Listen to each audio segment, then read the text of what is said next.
Hey guys, and welcome to the channel. In today's video, we're going to be giving my brother's Miata a little bit of love. We decided it was time to do a little bit of maintenance. The radiator is actually turning brown when it should look black. The brown is actually a sign that the plastic is getting brittle, so he could literally just be driving down the road and the thing could just blow open. We don't want him getting stranded, so just to do some preventative maintenance, we're going to put the new radiator in. When we did the timing belt on this car, I think we just took the fans out to give us a little bit more room, but when I was looking around, it doesn't seem like it would be that much more to take off the radiator. I know we'll have to take this off, obviously disconnect the hoses. I believe I can leave the fans on. If I recall correctly though, this car has AC, so here on the left fan, down there at the bottom corner, we have to undo that bolt because I believe one of the AC lines attaches there. It should be pretty straightforward install, especially since the unit we got is just an OE replacement. This car's never going to see any like power adders or anything like that, so it's not really worth it to get an upgraded radiator since it's literally going to do street driving with occasional autocross. First thing we got to do is drain out the coolant, and right here is actually the drain. It's plastic under there. Got to be careful with that.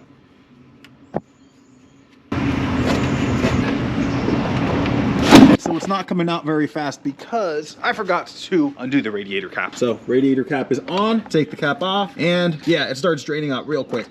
Coolant's draining out, so we're going to take off this portion of the intake, so it gives us a little bit easier access to the coolant hose and a little bit more room so when we take this thing out. And if anyone was curious where my brother's at, we work opposing shifts, so he works night shift literally as he's getting off work and going to bed. I'm getting up and starting my day. So he is sleeping right now.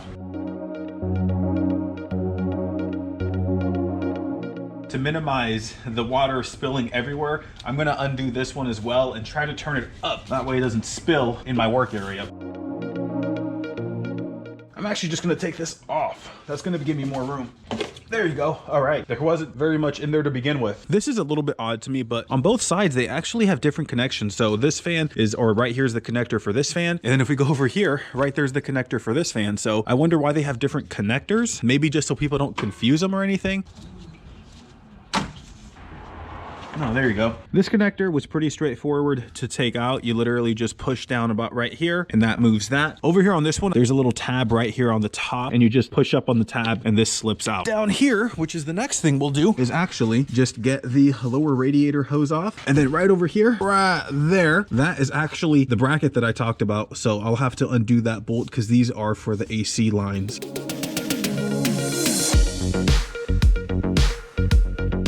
Up top right here, there's a bolt right here though. We come to the other side, there's the same thing. There's a bolt right there. This thing should come up. Oh, I almost forgot. Got to disconnect this bad boy. This is the coolant line to the overflow tank.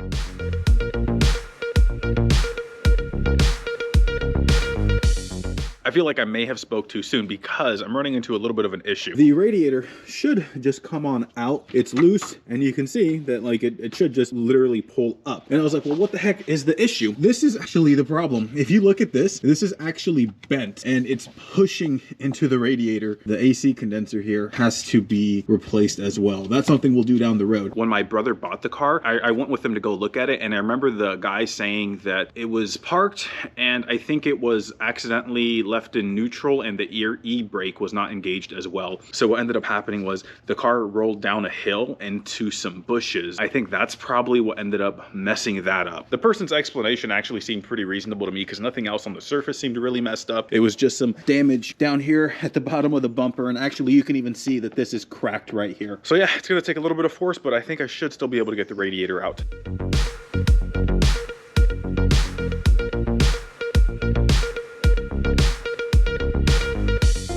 That was definitely a little bit of a battle. And again, I'm gonna have to talk to Jesus about this situation to see what he wants to do. I'm sure he's gonna want to replace it because you can see it's slightly bent. It's just a matter of when he's gonna want to replace it. The AC surprisingly still works. That's kind of the crazy thing. You imagine with that kind of bend that it would have started leaking by now, but it hasn't. On to the new radiator and old radiator. So here's the old one. Here are the mounting points. Right here is where this bolt went in. Here is where it mounted on the bottom. And on the new radiator, they are identical. So I can take this bushing, put put it here. This little pin right here, it actually comes off. It has a little C-clip, so you just undo the C-clip and it should just slide into this position right here. The only difference between these two is that if you notice, it has these two little bungs sticking out. I am not entirely sure, but I'm assuming those are probably there in the event that like this is an automatic Miata, but in our use, it's a manual transmission, or at least this Miata is a manual transmission. I'm just gonna get some caps and cap this off and it should be totally fine.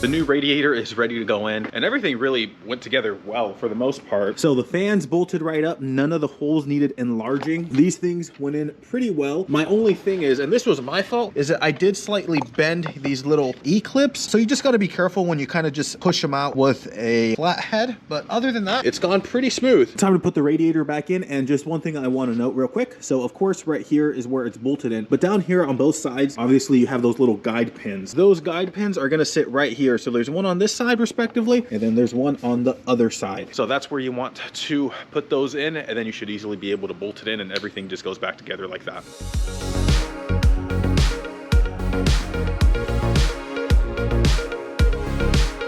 That radiator went in super smooth, even though the condenser's a little bit bent. Everything lined up fairly well. There's no issues. Also, I didn't mention this earlier, but it does actually come with a new radiator cap, which is nice. I wouldn't want to reuse the old one. If you're replacing the radiator, it makes sense to replace the cap as well. Right now, the plan is to actually just put everything back together.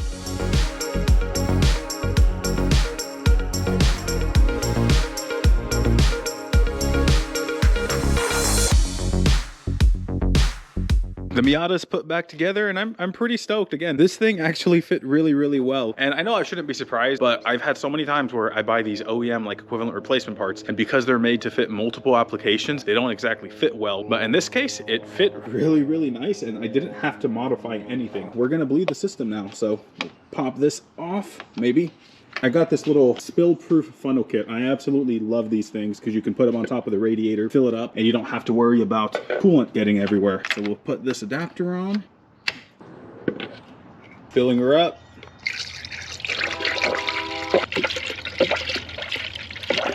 Car's topped off, so it's time to start her up now. Neutral, always got to check that. You always want to turn the heater on full blast. Oh, those are missing. My brother's actually replacing the AC vents. He started that project yesterday, just hasn't finished. Right now, I'm just checking to make sure there's no coolant leaks anywhere. It looks like it's good. Right now, it's really about just letting everything get up to temperature. Obviously, letting the air bubbles get out, so varying the throttle load and stuff like that. Yeah, you can see some of the air's coming out, you know, squeezing the hoses. That always helps get some of the air out as well. At this point, it's pretty much just playing with the RPMs, high, low, and everything in between. Keep messing with the coolant hoses and everything just to kind of get those air bubbles out. And that's pretty much it. You can hear the fans, which I apologize because that probably messes with the sound, but you want the heater on to help circulate, you know, the coolant through there and get some of those air bubbles out as well. It's been about 20 minutes since that last clip. The car's nice and warm. You can kind of see some of the steam coming up. The fans have come on. The radiator is nice and toasty, and luckily there is no spillage or anything underneath. Now we can actually just turn off the car. The plan right now is just to kind of let her sit, and then, you know, in a few hours, once the car's cooled off, I'll recheck the coolant levels and just keep an eye on it over the next day or two, and it should be totally fine. If you got any questions or comments or anything like that, leave them down in the comment section below. I'll do my best to answer them, and that's all we got for this video, so I'll see you guys in the next one.